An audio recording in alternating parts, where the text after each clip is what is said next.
Hello traders, welcome back to the Forex Gig where we dive deep into the tool that can help you make smarter trading decisions. And in today's video, we are going to be talking about a powerful trading strategy that helps largely traders under the radar. It's called the supply and demand trading strategy. Now, this approach is often overlooked by retail traders, yet it is a key component of how banks and institutions navigate the forex market. By understanding how to identify and trade supply and demand zones, you can potentially gain an edge over other traders and improve your trading performance. So stick around with me until the end of this video to learn how to spot these zones and use them to your advantage. You will discover how to align your trades with the actions of big players and make more informed decisions in the market. What are supply and demand zones in forex? In forex trading, supply refers to the amount of currency available for trading, while demand refers to the how much of that currency people are willing to buy. The balance between these two forces determine the price of that currency. When demand for a currency exceeds its supply, the price tends to increase. Conversely, when the supply exceeds the demand, the price falls.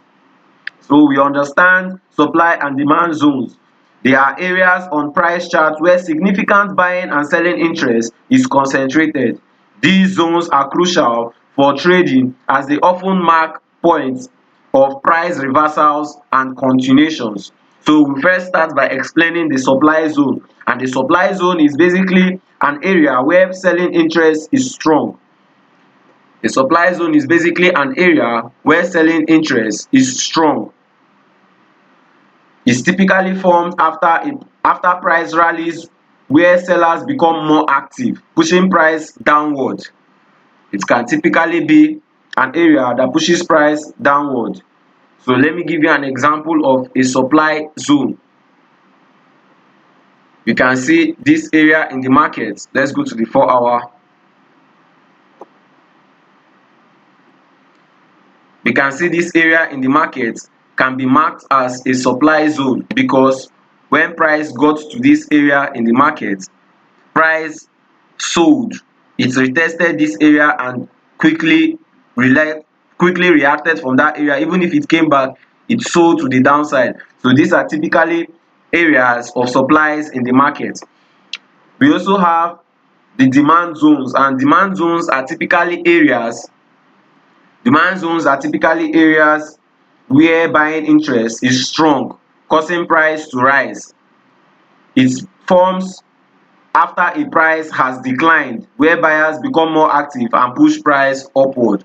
And as we can see, price declined in this area and it came to this area in the market. It came to this area in the market before price decided to rise. The moment price came to this demand zone, it rise to the upside. Even to this area when price fall back, was coming back, and it came to this area in the market. This was what made price, when price came to this institutional area, this demand zone, it was what pushed price back to the upside. This is how the banks and institutions create these zones. Banks and institutions play a significant role in creating these zones by placing large orders at specific price levels. This creates areas of high liquidity and can lead to significant price movement. By understanding how these zones are formed and interact with big players, traders can gain valuable insight into potential market movement. So these are institutional demand zones, while these are institutional supply zones. You can still mark out another institutional supply zone in the market. This area is an institutional supply zone. This area, when price came back to this area, including this area acted as a supply zone. When price got to this area, we can see how price reacted. Even if it did not follow through, it reacted and brought in selling pressure into the market. So this is typically what it's about. So this trading strategy, let's look into how we can capitalize on the supply and demand zones on the chart. We start by identifying the higher time frame such as the 4 hours or the daily time frame to identify potential supply and demand zones in the market. So if I can go to my daily time frame, we look out for areas where price have shown significant rejection. Areas price have shown significant rejection or strong momentum. Areas where price have shown significant rejection. As I can see, in this area, price showed a significant momentum when price got to this area on the chart.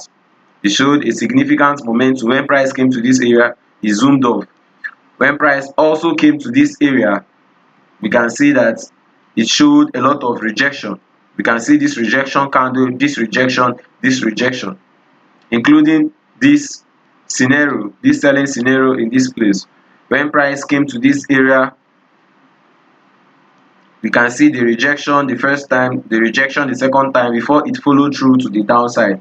So we have first of all picked out and analyzed the higher time frame to identify areas on the chart. Remember, the main direction of this chart presently now is to the upside, signifying that we are in a bullish phase in the market. But before that, the price action was in a bearish phase, creating a series of lower lows and lower highs before finally it broke the structure at this point. It broke the structure at this point, signifying cause for higher prices. So we confirm the zone by switching to the lower time frame. When we confirm the zone, we switch to the lower time frame to confirm this zone. I would mark out this zone with my horizontal, my vertical line, so that we would come back to this area and we'll know what we are looking for.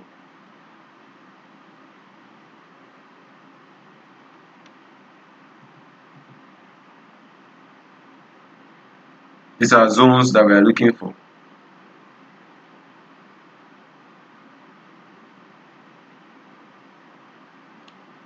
So let's go to the lower time frame to see what's happening. From the daily, we can go to the 1 hour time frame.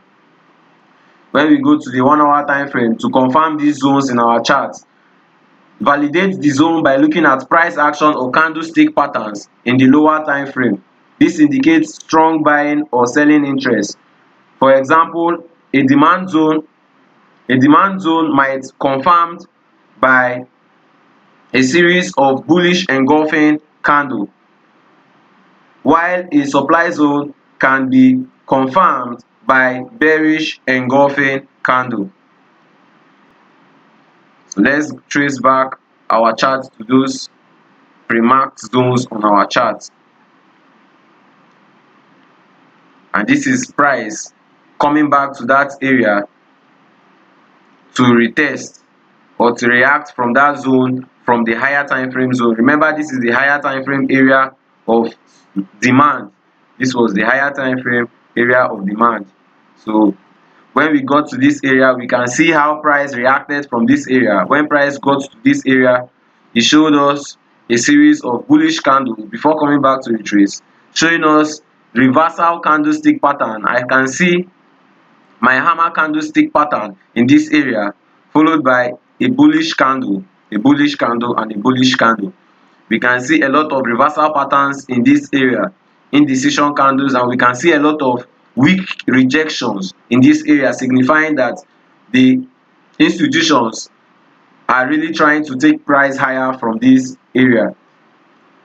So you wait for price to return to this area to take your trade. So be patient and you wait for price. When price has returned to this area, this higher time frame area on the chart, when price has returned to this area, remember this zone was marked out on the higher time frame, the daily time frame. We have come to the 1 hour time frame to see what activity is going on in this area. When price has revisited this identified zone, it is crucial because the effectiveness of the zone depends on how price interacts with that area. Upon entry, you have to look for signs of rejection, and we can see signs of rejection in this area, and acceptance of this zone. If price rejects a demand level, it may indicate potential buying opportunities. Conversely, if price rejects a supply zone, it may indicate selling opportunities. So let's go to the supply zone we marked out in chart.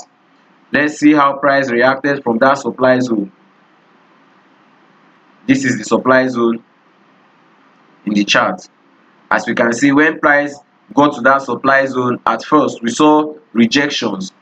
This was the first time price got in contact with it. We saw a bullish momentum going into the zone, and we saw an indecision candle, which is a doji, before we saw a reversal pattern. We saw a morning star or an evening star candle pattern in this area before we saw a bearish engulfing candle signifying lower prices. This is an opportunity to join the trade, because we can see there was a rejection in this area. If we come to this place, we can see the second time price came to retest that supply zone. We saw an evening candlestick pattern. We saw this is an evening candlestick pattern, a candlestick chart pattern that formed, showing a bearish reversal at this area. This indicates selling opportunities. So when we see such cases, we execute our trade. When price have showed clear rejection from this zone, it's time for you to execute your trade. For a long position, you enter when price bounce off the demand zone. For short position, in this case, we wait for when price enters and price rejects from the supply area. When price rejects and we see our candlestick pattern, this is where you would want to enter your trade. You enter your trade after you see your candlestick pattern or after you see your rejection. When you enter your trade, I'm entering this trade based off this evening star candlestick pattern. Remember to always manage your trade by putting your stop loss. We can put a stop loss just above the high of that pattern, or we can use a trailing stop. In this case, we can use the candlestick. The highest point in the candlestick pattern is where you can put your stop loss to better safeguard your trade. And when your trade moves in profit, you would use a trailing stop to secure your gains. You use it to secure your gains, and you close a portion of your trade at key levels when price visits these key levels. Now let's see how we would enter in that buying scenario. When price has come to the area of demand, when price reacted or came in contact with the area of demand on my chart. As you can see, when price came in contact with this area, first of all, we saw a candlestick formation. This is a reversal pattern. We can also see an indecision candle followed by an engulfing pattern. So we will enter a long position after our candle has engulfed. After it has come in contact with our area of demand, we put our stop loss just below where price reacted from. This is where we put our stop loss, and we set our profit target. 1:2, 1:3, as the case may be. We can also implement our trailing stop strategy to lock in a portion of our gains. This strategy will help you to stay aligned with the market direction while minimizing your risks. So this is basically how we can capitalize on supply and demand areas on our chart. Just wait for price to get to that area of supply or demand. You look for your rejection candles. You look for signs of rejection, or you can look for your candlestick pattern at that area. You can look for your engulfing evening star. You can look for your pin bar, and so on and so forth. There are so many candlestick patterns you can look for. Once price gets to that area and moves away from that area, that is when you would want to jump in on the trading opportunity and allow the trend to take you to your profit target. So this is where we come to an end of this video. So traders, if you found this video helpful, do engage with us in the comments below. We want to hear about your experiences. If you found this video helpful, do not forget to like, subscribe, and turn on your notification bell so that you will never miss out on more trading tips and strategies. Thank you for watching, and I will see you in the next video.